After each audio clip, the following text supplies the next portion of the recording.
Good evening, folks. It's Freddie Vasquez with Basement Politics Unfiltered. Tonight, I want to talk about the Municipal Housing Authority, MHACY, and how they're treating some of the residents here in the city of Yonkers. I have a special guest, city resident here, single mother, 2 children with special needs. Let's talk about it, folks.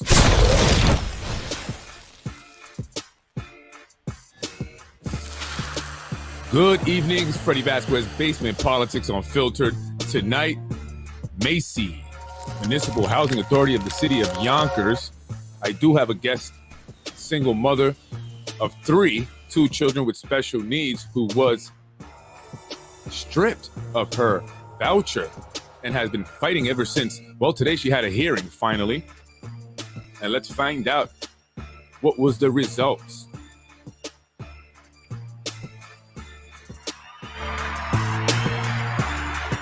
Good evening, folks.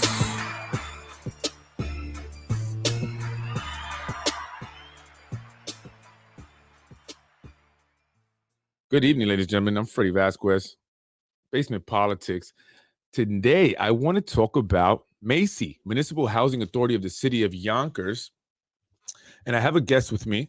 I have a single mother who has been going through a struggle for the past 2 years now to get her voucher back, the voucher that was stripped, unfairly.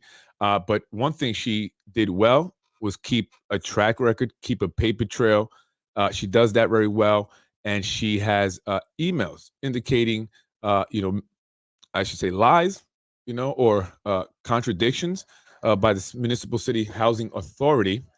Today, she had a hearing, but that was only after she reached out to Basement Politics, and I did a podcast about it, and immediately she had a response. So, folks, help me welcome. I'm not going to give it a name. She's going to remain anonymous. I'm going to call her resident of the city of Yonkers. So help me welcome the resident of the city of Yonkers. She's on the phone, by the way. She won't be. Yes. Hi, good evening. Hello. How you doing? I'm okay. Thank you very much for giving me this opportunity. Oh, you're very welcome. I appreciate you coming on. A lot of people tend to not want to come on and speak, because of fear of retribution or retaliation.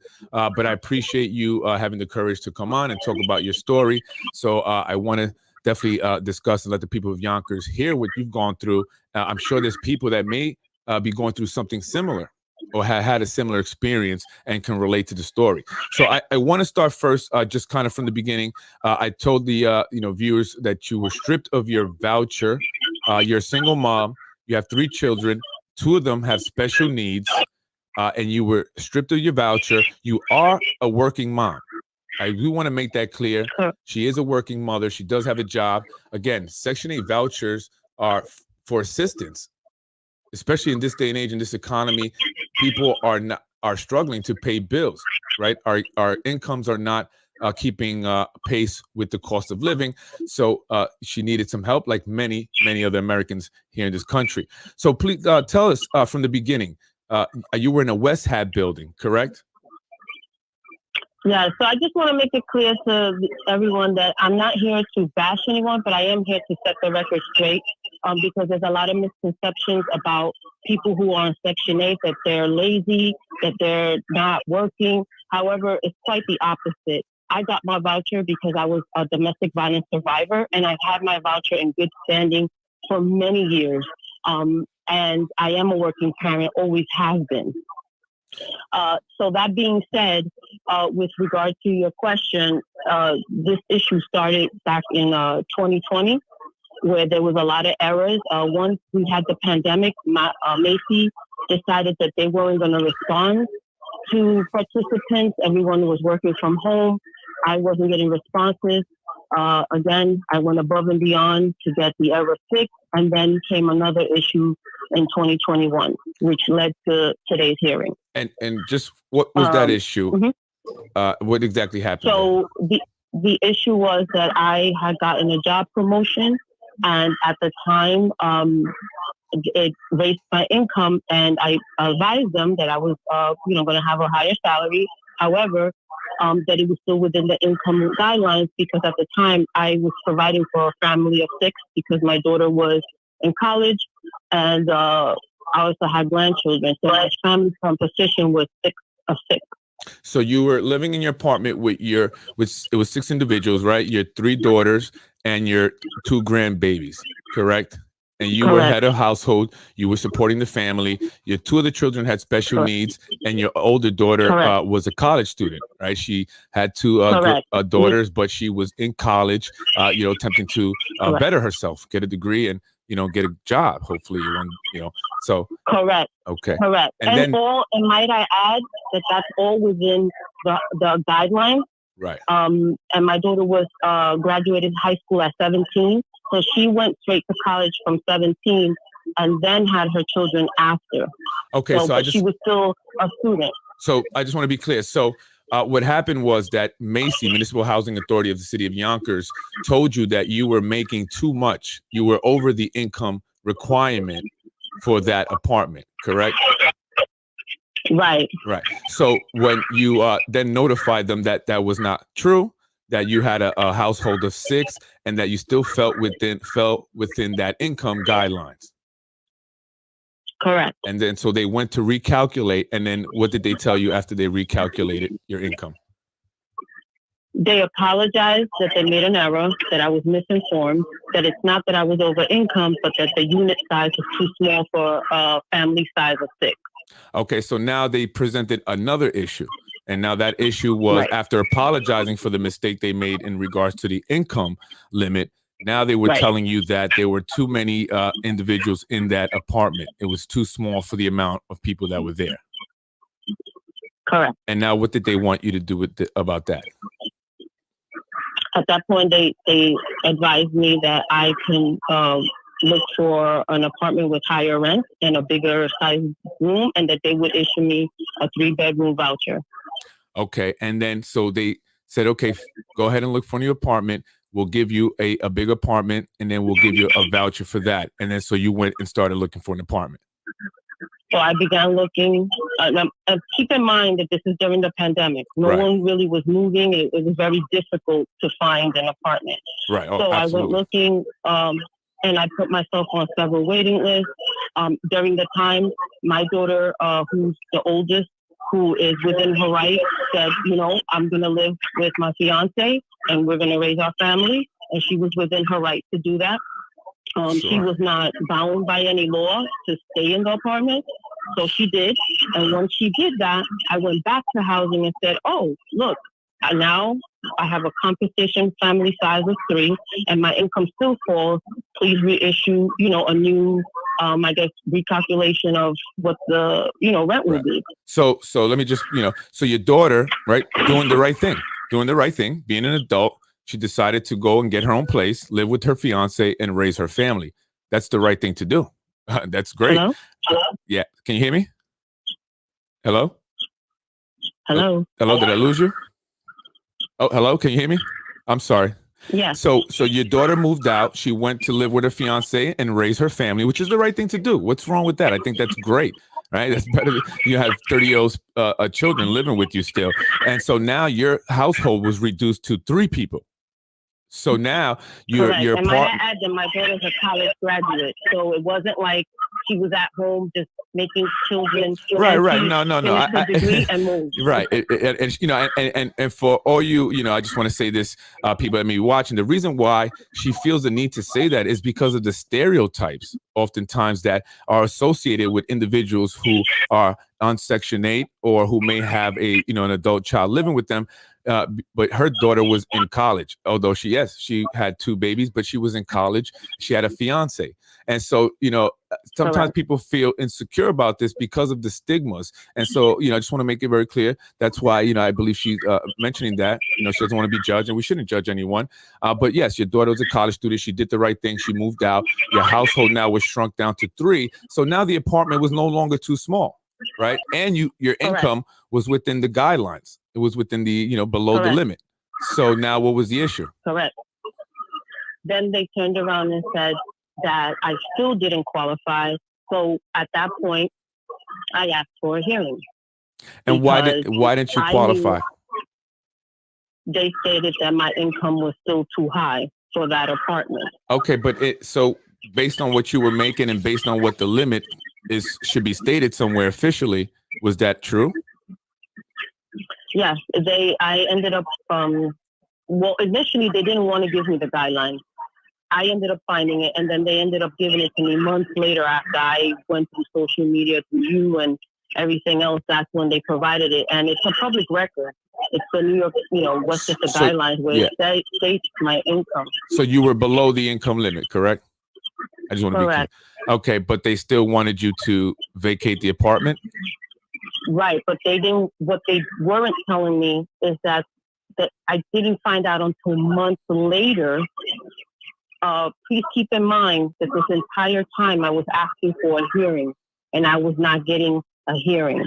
I had we were emailed back and forth, and then finally I was able to obtain an attorney through Legal Services of the Hudson Valley, and that ended up happening in July. So I just want to keep in mind that from but you were trying to get a hearing because my daughter moved out. Right. So from the time my daughter moved out, and they advised me that I still didn't qualify, even with a smaller family composition and within the guidelines. That's when I asked for a hearing, and that took several months of back and forth. And then finally I got a conference. They denied me a hearing. They stated that they did not want to do a hearing. They wanted to do a conference, an informal conference. And what happened then after that? Did you do the conference? So we did the conference in July. However, when I went to the conference, I was told by Legal Services of the Hudson Valley that both MHACY and them decided that they would not do a hearing, but do an informal conference instead, because MHACY requested, which at the time was Brendan McGrath and Marcy Soficelli. They said that they needed time, so would I be willing to do a conference? And I said the only way I would do that if it's going to be documented, because I am seeking a hearing. I'm not seeking a conference. And they said, sure, everything will be documented. Okay. But they did not document everything, right? Do you know? No. So I want to fast forward this a little bit. So I'm sorry. Right. All right. So you didn't have the conference. Then you reached out to Brendan McGrath, correct? You reached out to him, right, and you were asking. We had the informal conference. At the informal conference, please keep in mind that I brought up several issues. The apartment had a failed inspection. There was issues in the apartment. The apartment was unsafe. There was a lot of repairs. The apartment had failed several inspections from WestHab repeatedly. It has a history of that. And I had a child that's asthmatic and they're special needs. So I had to, keep looking for a place based on their letter. After the conference, let me rewind back because we got into the failed inspection. This is the MHACY housing, affordable housing development that you were in, a building. And so they were failing inspections. So first they told you that your income was over the limit. Then they told you, no, we were wrong. I apologize. But you have too many in the household for that apartment. They asked you to look for a new one. They told you they would give you a voucher to do so. Then your daughter moved out with her two daughters after moving in with her fiance. You were now a 3-person household, and you felt that you met the requirements. However, they told you that you didn't. So at that point, you had to do a conference, right? And at that conference, what was the result of that conference? At that conference, they basically said that to please give them more time to find out why. At that conference, I'm sorry, let me go back. They raised the point that it wasn't that I was over income, once again, but it was more that the rent was too low for my income. And that falls into an issue between WestHab and MHACY, not the tenant. Okay, so now they brought up another issue, and I think this is issue number 4, that now your income was, or the rent was too low, right, for what you were making, and you needed to find an apartment that was more expensive. Right. So when they said that it's not that my income was low, is that unfortunately when the rent is too low, it makes my income look like it's more than what it is because it doesn't fall over the 30% guideline that they have. So the only choice I would have mind you, keep in mind that the apartment had failed inspections, which was another issue discussed. Right. I had to still look for a place because either way, whether the inspection failed, I had a notice saying that I was allowed to move because the apartment failed inspection, but I also had an ability to move because the rent wasn't being raised. And Okay. MHACY specifically asked me at the hearing, can I please give them more time because they needed to find out why there was no rent increases from WestHab. And they said to me that they would give me an extension because we were in a pandemic. Right. So but I don't want to go too far. So really quick. So you're looking for an apartment now because you have to move because they're telling you that, the rent is too low for that apartment versus your income. Also, the apartment was failing inspections. So for people who don't know, apartments and landlords that take Section 8 from tenants are required to pass an inspection. They have to keep the apartment, in good condition, in healthy condition, livable condition. However, I've been hearing from many people here in the city of Yonkers that their apartments are not in good conditions. The work that's being done is shoddy and no one is saying anything about it. And they're having to live with mold. And one woman who had a massive flood in her apartment and nothing was done to fix it. They just painted over the mold. So you were having the same similar issues where your apartment was failing inspections. So you had to move regardless, right? And so now you're waiting, you were looking for an apartment. It was difficult. It's the pandemic, right? It's a lot going on. And then you were on waiting list. However, you managed to get on the waiting list. And I did advise them. I did advise MHACY several times and showed my efforts, documented my efforts of looking for an apartment. But I also advised them that I was on several waiting lists. Okay. So take us to the part where you lost your voucher. How did you lose your voucher? And then where you got to this point where now you were seeking a hearing? So they kept telling me at the conference they stated that they didn't know if they were going to give me any more extensions past December 31st, 2021 because of the pandemic, because they were already giving me an extension due to the pandemic. That's what they said, that extension that I got was because of the pandemic, and they did not know until New York State issued out any more orders whether this would be extended, and therefore they asked me, can I give them time? And that at that point, I had a right to ask for a hearing. So come September, I kept asking, okay, here's September, what's going on?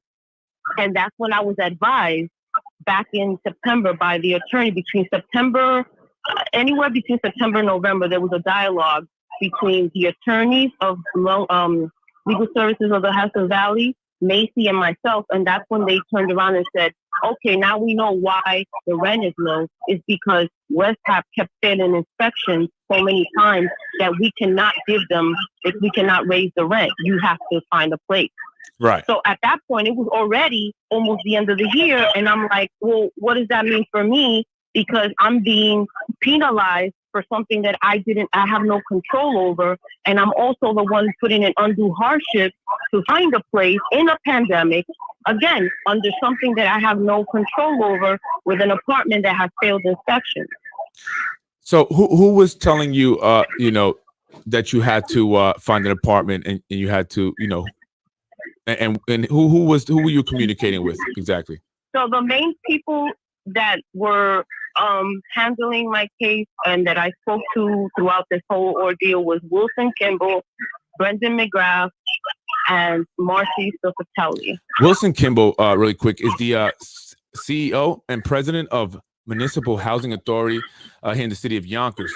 But from what I'm gathering from a lot of people, she is very involved in a lot of things. I did a podcast recently on the zoning board three individuals that were removed from the zoning board without being noticed. And according to sources, MHACY, President and CEO Wilson Kimball was the one that removed them. MHACY CEO Wilson Kimball is married to YIDA, Yonkers Industrial Development Agency President James Kavanaugh. And the two of them have a history from the Battery Park Authority, where they were investigated by the New York State Inspector General. So tell me about your interactions with Kimball. My interaction with her via email and today was, my impression was that she is insensitive and she does not care, and she is dishonest. That seems to be a common. When I reached out to her, she ignored my emails.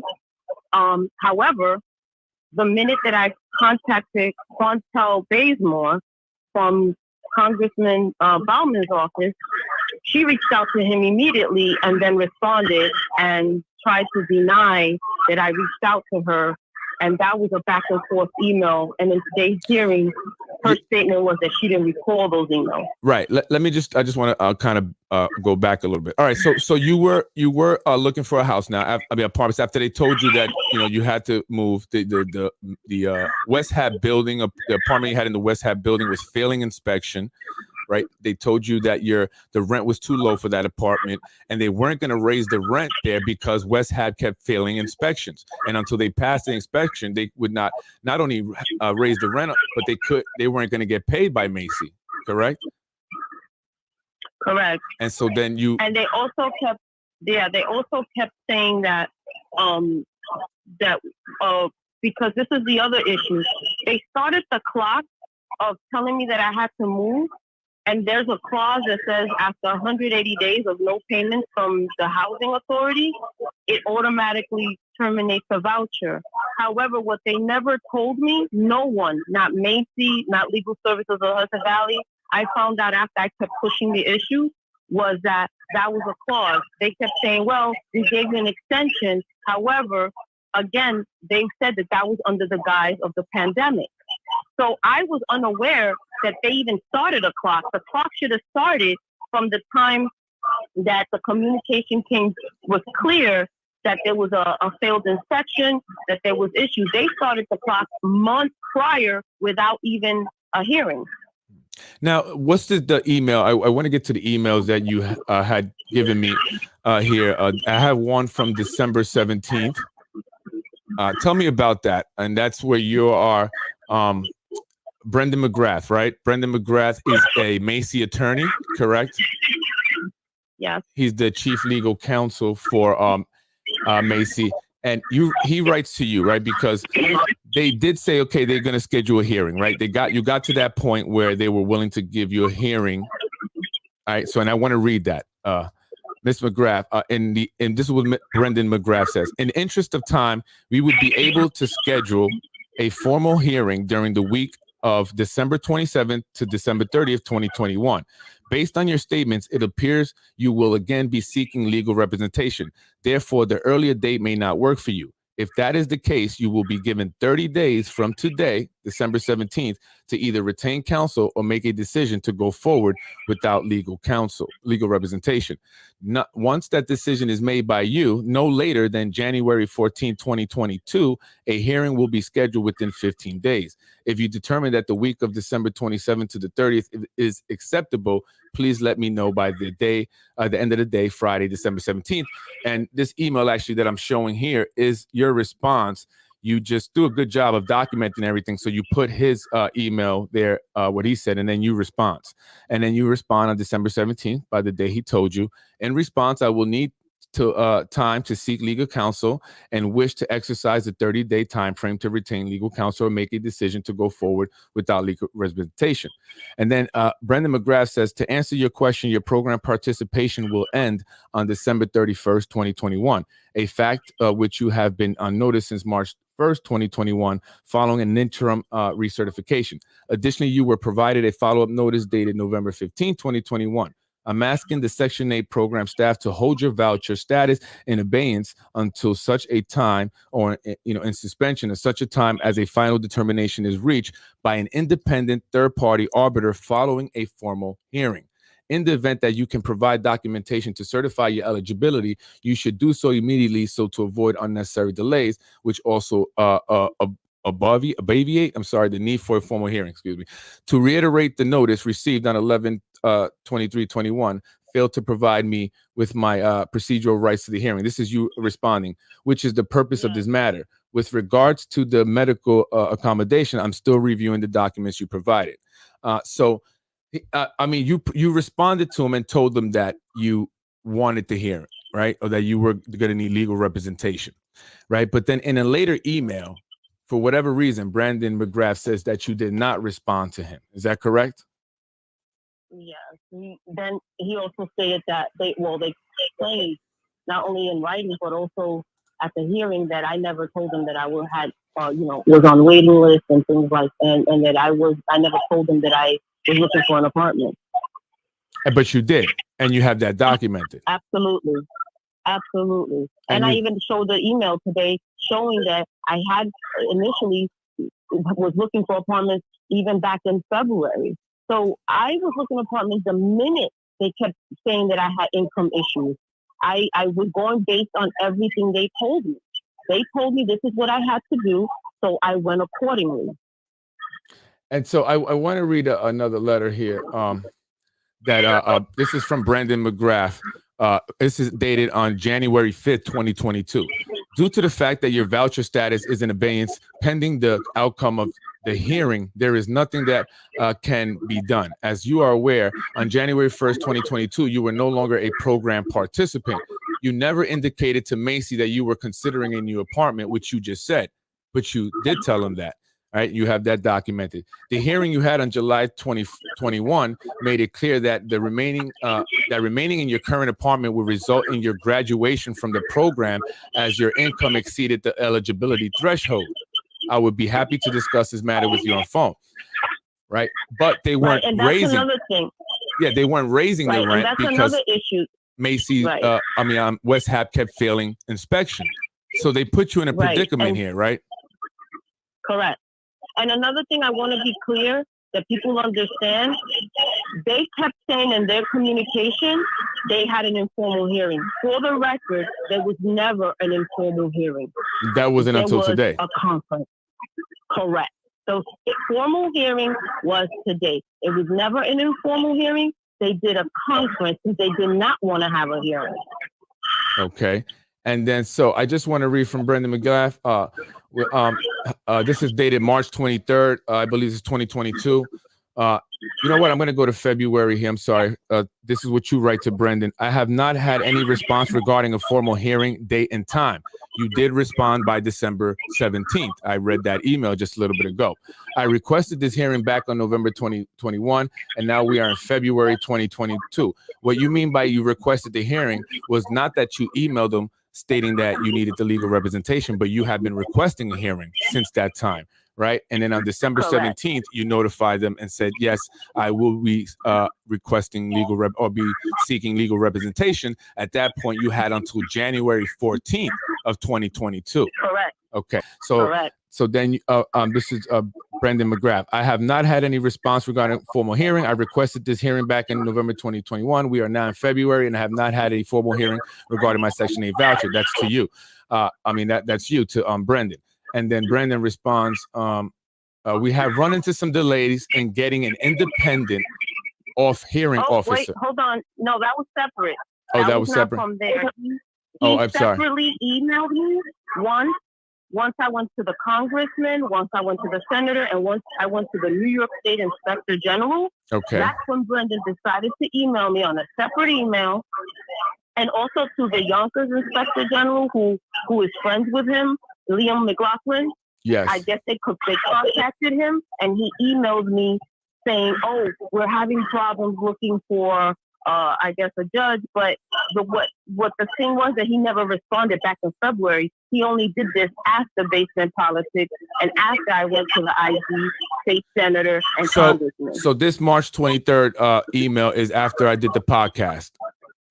Correct. Okay. So I contacted like several people. So I just want to say this. I did a podcast after the city resident that you hear on the phone there contacted me. Immediately after that podcast, I did receive some messages and text messages, phone calls from individuals, and the next day as well, seeking to help the city resident, right? So I was like, great, now people are wanting to help. She also did receive an email, and this is from Brandon McGrath, again, the chief legal counsel for MHACY. And in that email, he says, hello, we have run into some delays in getting an independent hearing officer. Please give me dates over the next 3 weeks for your availability. Thank you. So it took the podcast and for the city resident to reach out to other individuals to get things going. definitely the podcast helped, because it was after the podcast that people really started to pick up, and she received the email. Because some of the people that you have reached out to, some of the people you have reached out to, you know, some may have done something, maybe one phone call, but then they left you flat, correct? Correct. And who are some of the individuals that just kind of left you out there, didn't help you? You know, because I've been in this situation. I've asked for help from city officials, elected officials with situations like this, and they don't do anything. They don't do anything. So after I reached out to Quantel Bazemore, who is the director under Congressman Bauman's office, he sent me an email stating, okay, I will contact housing. I said, listen, I haven't had a hearing. No one's getting back to me. I need to file a HUD complaint. And sure enough, he just flatlined. Like, he answered a couple emails and immediately backed out and said, oh, you know, file the HUD complaint. We can't help you right now because I forgot how he worded it. I can't remember verbatim everything he said, but basically he said that get back to him once I file the HUD complaint. And if HUD doesn't get back to me, that, you know, he would then try to help. He completely flatlined. Even after I went to HUD and couldn't get help from HUD either, he turned around and just refused to answer any emails. Mind you, they represent, you know, the community, and Congressman Bauman was somebody that I voted for, and, you know, states that he's part of to help. And that's how we hear that many times, right? You know, when they're looking for your vote, they're there. I'm going to do this for you. I'm going to do that for you. Come to my event. Correct. I'm doing this. And then when they get elected, and then you actually need some help, they're nowhere to be found. If you're lucky, you may get a generic email from one of their staffers. And I also, you know, and I also wanted to state that I also reached out to Andrea Stewart's cousins.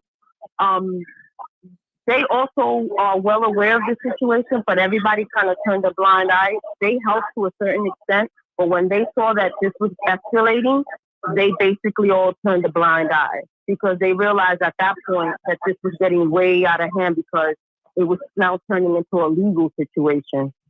Right, because they obviously were in the wrong here. I mean, they gave you about 4 or 5 different reasons why you had to vacate the apartment, right? First, you were told your income requirement was, you know, you were above the income limit. Then they said, oh, we made a mistake. However, you have too many, you know, and there's too many people in the household here for this apartment. It's too small. And then the rent was too low, right? The rent that was being charged for that apartment was too low. Once your daughter and her 2 daughters, your granddaughters, moved out and you went down to 3 people, now they had another issue, which was the rent was too low for your income. And then there was also the issue with the failed inspections at the WestHab apartment. So because of that, they weren't able to raise the rent. So that way you could have stayed in the apartment and made, you know, allowed you to meet the income requirements, which they were supposed to raise the rent. But because they failed inspection, they couldn't, and they weren't getting paid by MHACY after a certain point. So now you're in this predicament because of WestHab not keeping their apartments up to par, and MHACY not willing to pay and allow them to raise the rent, because they're not going to give them money anyway, because your apartments are not passing inspection. So, and then you are in the middle of this. You're having to look for an apartment during the pandemic with 2 special needs children, when the you know, the federal government it has told landlords, you're not kicking people out, you can't evict people, yet they still wanted to evict you, and they stripped you of your voucher. And then you went to basement politics, you went to other people, but I want to say it was basement politics, because that's when people started moving. That's when you got your hearing. Right. And then you got a hearing. Brandon said, hey, pick some date, and then you got a time.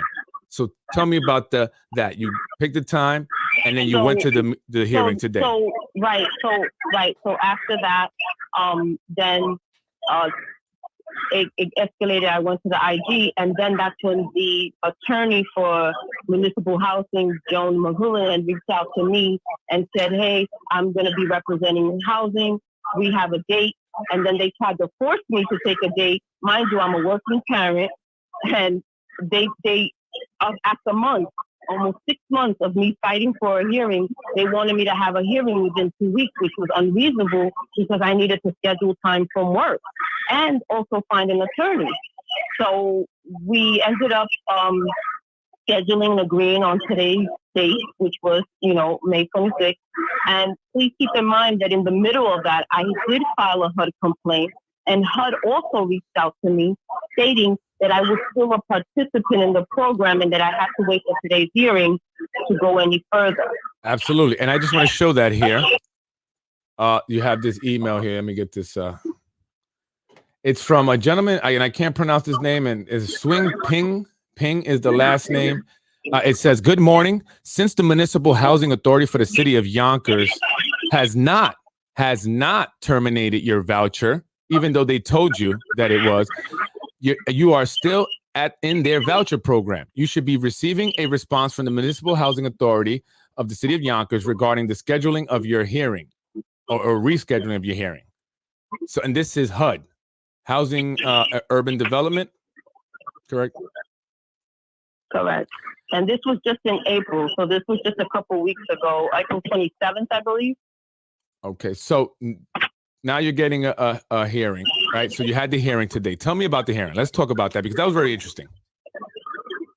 I was really, for someone who has not been in the wrong, and for a participant who has been a participant for over 15 years with no problems ever, no complaints, nothing on my record, but other than working and raising my children, I was appalled at the way I was treated today. And just goes to show how awful Yonkers treats their residents, and especially minority residents. I went in there with an attorney who's a friend of mine, and we were the only two minorities, I'm being Latina and her being African American, and we were greeted in the front with security guards. So, and let me just say this real quick. So, there were two big security guys there, right? Because the individual that's talking now asked me also to come and support, and she wanted me to document it. So I got there, but she had already went in. I told them who I was here to see, and the lady told me, "Okay, someone to be right out." I said, "Okay, thank you." I sit down, and then I get on the phone, I had to make a call, and then I see two big guys coming in, and I just knew right away it was for me. One of them had a shirt that says something Vestigo, something, I don't know what company that was. And they go, "Can I help you?" I said, "Well, I'm here for someone." They go, "What are you doing here? What do you need?" I said, "Well, I'm here to, for someone who's having a hearing." She was advised that I would be allowed to be there with her to document the hearing. So I'm just trying to get into the hearing. And they go, "Well, the hearings are not open to the public." And I said, but she was giving permission prior, which you'll have an email, I believe, also, indicating that. So why can I, go, "Oh, they're not open to the public. That's not how they work."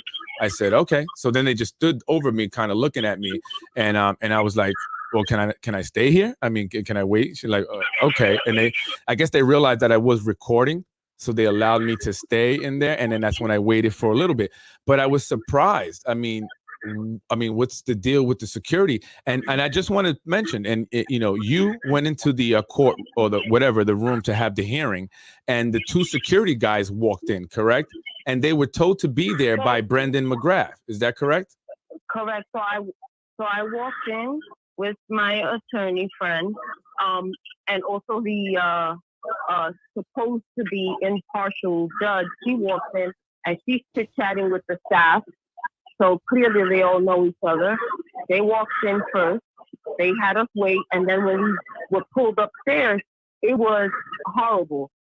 All the staff was staring at us. I believe Lakeisha James was there. I'm not sure. I looked like her. James, you mean Lakeisha Collins Bellamy? Yeah, I think so. I believe. I could be wrong. So. Lakeisha Collins Bellamy is the city council president. She does work over at Municipal Housing.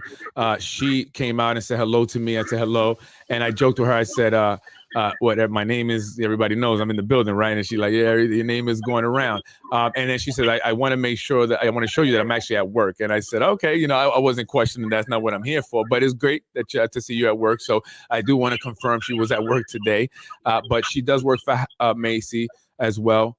She, Wilson Kimball had mentioned this before, was the city council president's boss over at MHACY, and a big part of her campaign to get elected. But let's talk about the security guards, because why did they feel the need? City official. Right, she's a city official, so it wasn't like I can make that up. You know, her face is everywhere. She's a, you know, a city official. So let's just go to the guys, the big guy. Yeah, tell me about that when you walked in. So we go in there and immediately everyone was staring at us. So that was intimidating and definitely unnatural to have somebody come in and there's a room full of people staring at you. And then the two guys, the two security guys, they were just staring and kind of like trying to make sure, I guess, myself and my attorney friend, I just don't get what was their point. So we get in the room. Right. And their attorney, Joan Mahooligan, turned around and said, because one of the security guys decided that they were going to sit in the hearing. And he turned around to him and said, well, what are you doing here? And he said, well, Brendan told me to sit here. And she said, absolutely not. This is not happening. And he had to leave. So the security guard sat there and he said that Brandon McGrath told me to sit in here because I guess he was afraid that a single mother was going to go crazy in there. But it wasn't a public hearing, although he wanted to sit in there. And that's one of the gentlemen that told me, came out and approached me also. But what is the issue with the hostile, approach? Why are they, at MHACY, at Municipal Housing? And why do they send two big guys into her, her hearing, and then they come out to me? I mean, is that something that's normally done over there at Municipal Housing? Can maybe Wilson Kimball answer that question? Maybe the city council president, let me know why. I felt a little intimidated. I did. I'm a skinny guy. So anyway, they got out. They were asked to leave by the attorney for Municipal Housing. So Municipal Housing attorney was the one that asked him to leave. He said, no, we're not going to have you guys in here. And they left. So tell me about this, because you also had a judge who was falling asleep. Correct. She was. And by the way, the judge is about 75 plus years of age. She was born in 1947 and was admitted to the bar in 1971. And from what the city resident here is telling me is that the judge was falling asleep during the hearing. And at one point she noticed that she was also reading a magazine. Is that correct? Right. So I guess, so what I noticed that, I guess in the beginning where it started with first their attorney. And at the beginning of the hearing, it was basically, cross-examining. MHACY was presenting their case, basically. But when it came to my turn, I guess things were getting too boring. I don't know. I glanced over, and then initially, she was giving me a very hard stare. I mean, there was no smile. She was not polite. I mean, MHACY attorney was a little more cordial, I would say. But definitely not the administrative law judge. However, she was very cordial and very communicating with everybody else. So I saw that firsthand. My friend saw that. So they definitely had a relationship, but she was very cold to me as a participant. Right. So and then, so she was falling asleep. And then at one point, we needed to take a break, and I guess it was too much. And she got up and she had like a magazine in her hand. I don't know if she was reading it or not. All I know is that when she got up, the magazine was in her hand. So they tried to tell you, what did they tell you when the hearing happened? Why did they say they took your voucher? I just want to make a point that please keep in mind that this whole time I was looking for an apartment, I was on a waiting list. And in that email that you read with myself and Brendan, I advised him back in January 4th that I was called off a waiting list and that I found an apartment, and that if I could just use my voucher to transfer rather than, go through this, because he did say in December that if there's any changes until we have a hearing to let him know. So right. I did. Right. But they still wouldn't allow you to have the voucher because when you told them that, they told you that your voucher had been terminated. Correct. Right. So at this point, yeah. Right. So at this point, here I am. I finally secured a place, and got called off the list, and took a couple months. And interim of me trying to move and trying to get everything, I still was asking for a hearing, because the hearing decision determines whether I have my voucher or not. Right. So we got the hearing, and but keep in mind, let's get to the hearing part. Right, and please keep in mind that you just read the letter from HUD, Right. which is above MHACY, stating that I was a participant. Right, right. So that letter or that email introduced today in the hearing. So today in the hearing, that letter was not introduced because I didn't have a copy of it. Well, that's very important because that does show that according to HUD, you were still in the program and you still had a voucher, although they were telling you that it was terminated. So why did they tell you today at the hearing that it was terminated? So we had a conference and basically they said that, that it was terminated because of the 180, I guess, extension deadline, and that there was nothing they can do. However, being that I guess they didn't realize that I had moved, and then I guess they thought that I was still going to be in the unit. No, WestHab never contacted them or anyone telling them that, I was in the process of moving. They said that they were in this deal with WestHab where WestHab apartments are now going to be having like a program-based voucher, and therefore the rent was going to be raised, and they couldn't do anything right now until the apartment passes inspection. But if I'm willing to stay there, and I said, well, it's too late. I found a place based on the fact that you told me I had to move. Right. So now you wanted to get a voucher for this place, but it had been terminated. Right, because the voucher that they're presenting WestHab is different than the voucher I have. The voucher that I had is a voucher that allows you to move anywhere. The voucher they're presenting with WestHab, which is a $1 million deal, it's only in that program, only in that building. Well, I want to get to offering me. I just want to get off track a little bit. I want to get to the hearing because we're almost running out of time. So in the hearing, you presented your case, right? And what was their position? You told me that they kind of contradicted themselves. They were lying. So what were they trying to say, basically? Because they gave you a hearing. So to go back to why I had to stress the fact about I was a working parent and my daughter is not a statistic was because at the hearing, when I kept pointing out the errors that housing made and the miscommunication and the fact that they were not giving me a hearing, I started getting attacked about my daughter and about the fact that, they were questioning whether she lived on campus or she was actually part of the household, how many kids, when she had kids, and her age. So they were asking, relative to bring that up. They were asking about your daughter, how old she was. Right. They were asking why, she was still living. Then when she moved, they asked you why did she, move or what? Just questions that that really did not have anything to do with the hearing. Right. Right. So, nothing to do with the hearings, but at the same time, they have a record. I've been a participant. They could have easily answered those questions. Well, but you felt that it was an attack on your daughter, and they were trying to find some way to do that. So how do you feel about it? I mean, how do you? I requested that all three, MHACY, Wilson, and Brendan, be at the hearing because I needed to be able to cross-reference because this whole time they kept denying certain things. So Wilson comes in. She, again, very, very, she didn't care. You could tell that, she felt like she was confident about winning this case or whatever. She came in, I asked her questions. All her answers were, she doesn't remember. She doesn't recall. She doesn't. So I kept pointing to the emails. No, I don't recall. Okay, fine. We let her go. She walks out with a smile on her face. Well, so just because she doesn't recall doesn't mean that that she did not say that. She didn't say what you said she said. You had the emails there, which you showed it, and she said, well, I don't recall. Well, it doesn't matter. You did say that. You did, mention that stuff. So but she tried to use that because she didn't want to admit to anything. And that's just a way of someone, who wants to lie without lying will do. So then Brandon McGrath. And she's an attorney. Keep in mind that everybody there is an attorney. I was the only one besides MHACY that isn't an attorney. Right.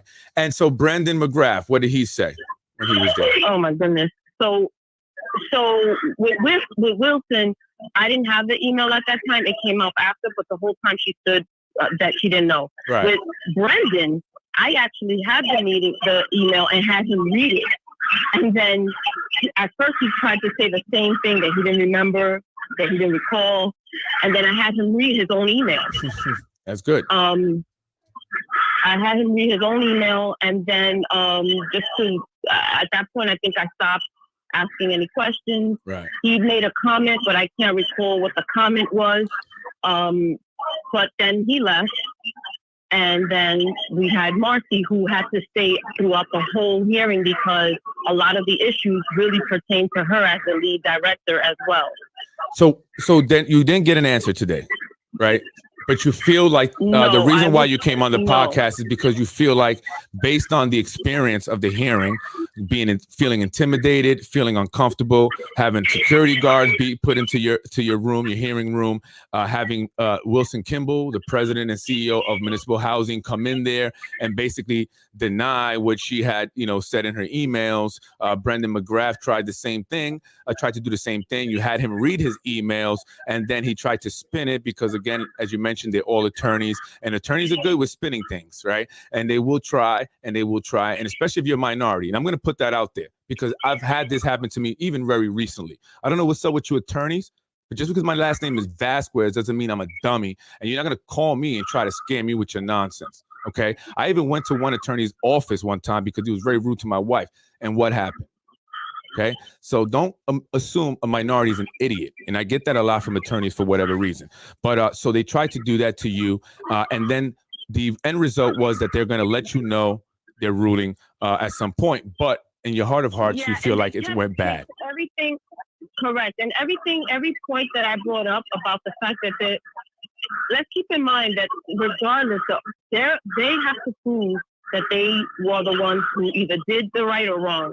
And also they have the rules that they have to follow. I got heavily criticized as a participant by the staff because I was standing up for my rights. I got called names, and they talked about each other. They labeled me because I stood up for my rights. Now, that's a problem. They have rules against that for housing. They're not allowed to mistreat participants. They're not allowed to discriminate. They're not allowed to retaliate. That's a human law that many people don't follow for whatever reason. But I just want to stick to the facts. I just want to get to. So you feel like it didn't go well. You don't know what the answer is. I will say that. It's absolutely not, because it was very clear that there's a lot of retaliation and discrimination going on here. I mean, the fact that they had. If I wasn't alone, I would have been the only minority in a room full of whites, and a law judge that, elderly, and on top of that, was not very nice about it. And,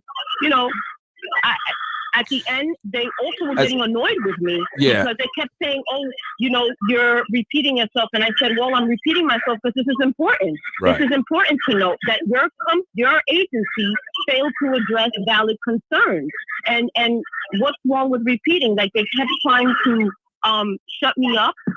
It went on for 4 hours. This meeting went on for 4 hours. 4-hour hearing, and they couldn't even give you an answer.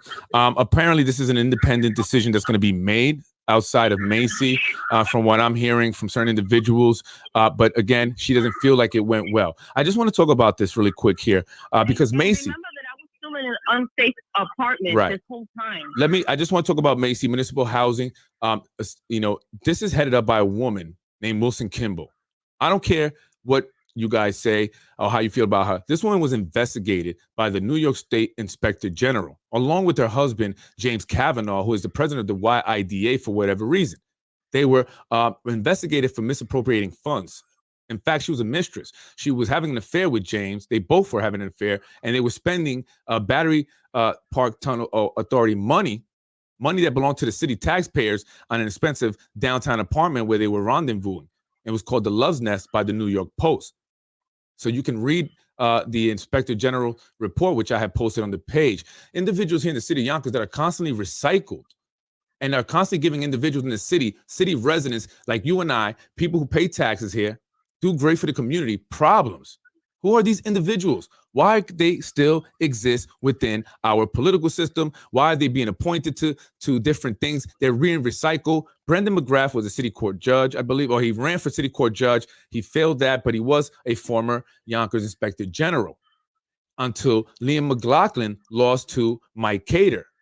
Mike Cater took his spot, so Liam was put at the Inspector General position, and Brandon moved over to MHACY as Chief Legal Counsel. Got to hook up your friends, got to keep them in rotation. But these individuals are constantly having people complain about them. There's investigations on them. Some of them have been to prison, have been charged with stuff, and they're still here operating in the city of Yonkers. Are we going to do something about this? These are all friends. These are friends. Friends. Again, Wilson Kimball, why is she involved in removing zoning board members? Why is she involved in running campaigns for the city council president? And why is she not helping the single mother with 2 special needs children who is just simply asking for her voucher that was terminated inappropriately? There's emails, there's documentation showing their errors, their contradictions, and their lies. Yet they are still giving her a hard time on getting a voucher.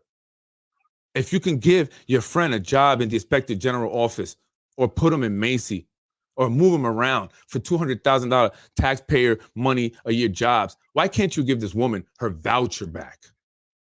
You can do it. You all have the authority to do it. You're changing zoning laws. You can do it. You're removing zoning board members without noticing them. You can give her voucher back.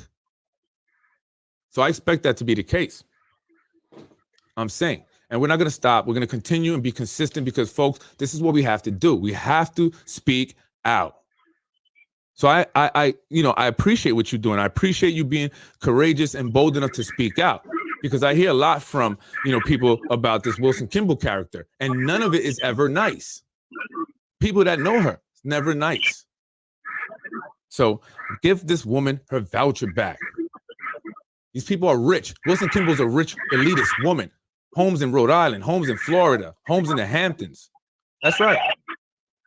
And they can't give this single mother of 2 her voucher back.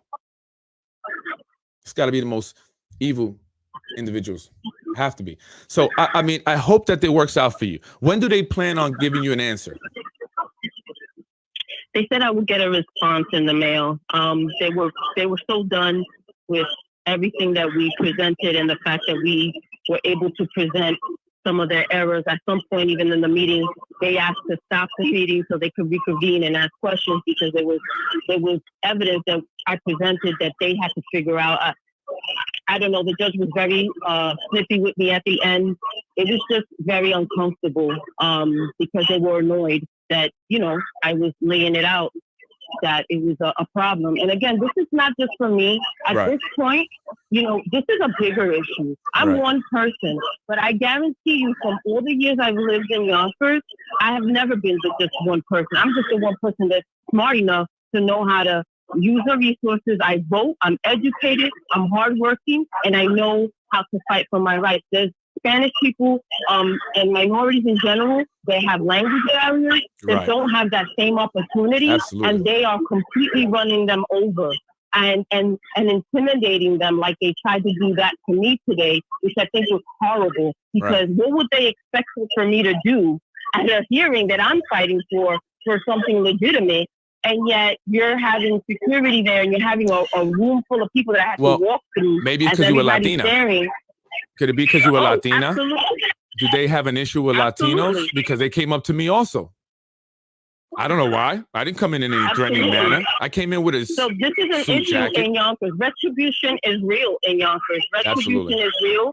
It's real if you're not a minority. I mean, if you're a minority and you're not connected, it is real. And I've witnessed it. I've had it. And if they vote the term limits out, like I hear, I hear that they want to do away with term limits in Yonkers. What that is going to do is going to allow for individuals to get voted in and voted in and voted in and voted in. And we have to stop this. We have to create something new here in the city of Yonkers, and it starts with getting involved, and it starts with voting, and it starts with speaking out. Speak out, because there's so many stories about these individuals. A lot of people have issues with them. The same characters. What is going on here, Yonkers? What is going on? Really? I can't believe that the Inspector General, the Attorney General, Southern District of New York, all these legal entities have not convened down here. And I hear they come sometimes, but I mean, changing the zoning laws, blatantly changing zoning laws, just to get developers their projects going, and a business like mine can't even do a simple change of occupancy. And a woman with 2 kids, 3 kids actually, but 2 with special needs cannot get her voucher back. This is ridiculous. Before I let you go, I want to give you, is there anything you want to say that you didn't say really quick? I'll give you, 30 seconds here so I got to wrap it up. No, I'm grateful for this opportunity. And again, I'm not here to bash or to say anything. I'm here because the reality is, as a Latina who has been a resident of Yonkers for over 20 years, I have seen countless of times of this behavior of retaliatory bullying, intimidation, and just disenfranchising the minorities. And I happen to be a thorn in their flesh, and that's why it escalated. But even with me, the retribution was, look at when I had to get a hearing. We're in 2022. I mean, the fact that they gave you a hearing after we did the podcast and stuff. I mean, what does that say? What does that say? Yeah, exactly. I mean, exactly. So I hope that other people will be bold enough to stand up for themselves and for those that don't have a voice, because that's really the purpose of me coming on. Yeah, I feel I will not get a fair decision. However, I saw that they were all friends. The judge is friends. So I'm here for the people who can't speak up. I appreciate that. And that is the same reason why I'm here. That's the same reason why I do Basement Politics. And I'm glad that you came on, because I want people to see that, people are starting to come out and starting to have the courage to speak up, because they're so tired at this point. I was speaking to these grandparents that I feel so bad. I can't wait. And I hope that they decide to come on the show. That's going to be another big-ish thing. Oh my gosh. But they're so frustrated. And at this point, they don't know what else to do, that they're just like, screw it. I'm going to just speak out. Because what else can I do? What else can I do? And so I want people more and more to reach out to me, Freddie Vasquez at Basement Politics, politicwithfred@gmail.com. We're going to continue to do this. We're going to stay on top of them. I appreciate you for coming on. And you're very right. This has to stop. People have been attacked, retaliated on, retribution, and it's got to end. It has to end. It has to end, Yonkers. Has to end. Thank you so much for coming on. I appreciate it. If there's anything else, we definitely want to update. So let me know what the result of that, the hearing was today. I definitely want to, let the viewers know what the update was. And I'm hoping that they tell you you're going to get your voucher back. That's what it should be. That's the right thing. Thank you, Freddie. No, thank you for coming on the show. I appreciate it. Have a great night. All right. Bye-bye. Take care. Bye-bye. Folks, I have another family that wants to come on, but they're also scared. Some are scared, others want to come on. They're scared because their case is under review right now by a judge. It's been 6 months. This isn't the OJ trial. 6 months, and they have not heard from the judge's decision, and they're afraid if they come on, that will affect them negatively. This is here in Yonkers, folks. Here in Yonkers. Another set of individuals, another family having issues with elected officials, judges here in the city of Yonkers. You got to hear the pain in their voice, to hear people crying. You're all lucky, boy. And this is sad, and we need to stay on top of them. We need to hold them accountable. We need to let them know that we're going to be here and in your faces. Do the right thing. That's all we're asking you. You still want to be corrupt? Cool. But do the right thing at the same time. Is that possible? I'm Freddie Vasquez. Join me tomorrow. I was going to come on and talk about the school budget, also the Yonkers Public Schools, give some information on that. 72%. I'm sorry, 75% of the students in the city of Yonkers are economically disadvantaged, living at or below the poverty line. 75% of 25,192 students. That's right.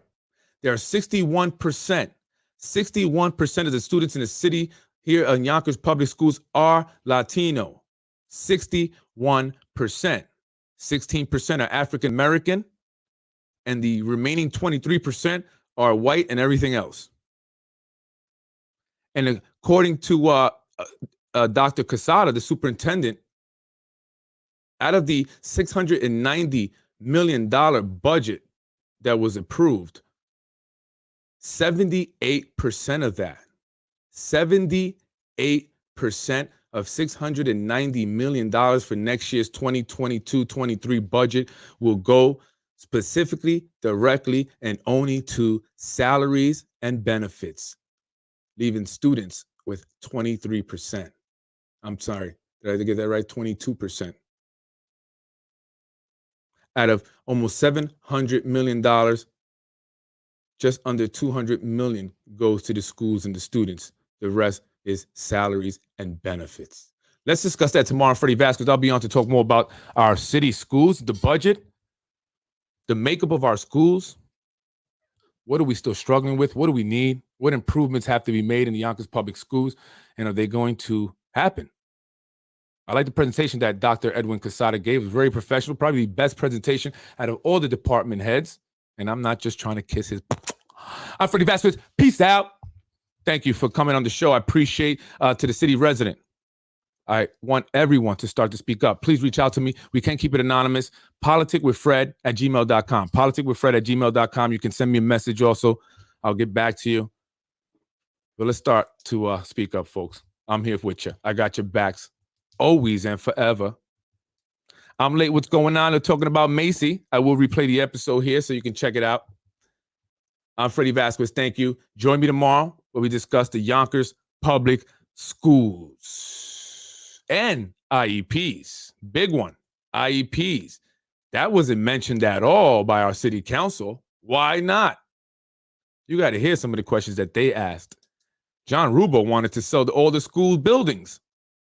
He said, would it be a good idea if we sold the schools and leased them? And Tasha Diaz wants to make sure that our children are learning good penmanship because they need to sign petitions.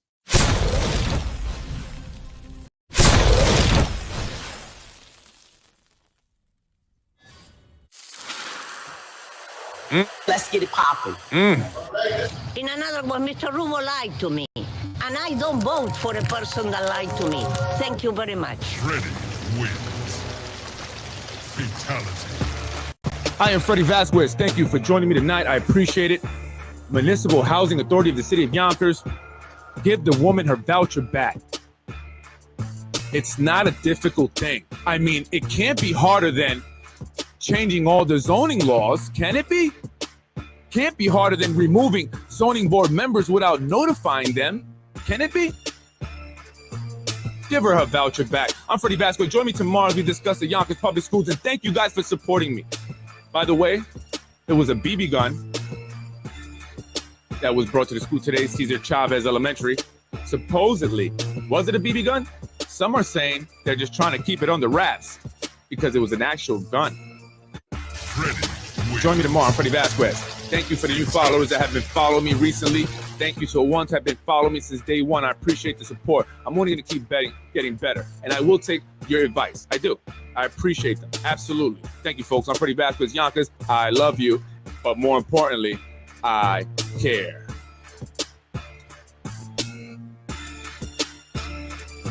Freddie wins. Fatality.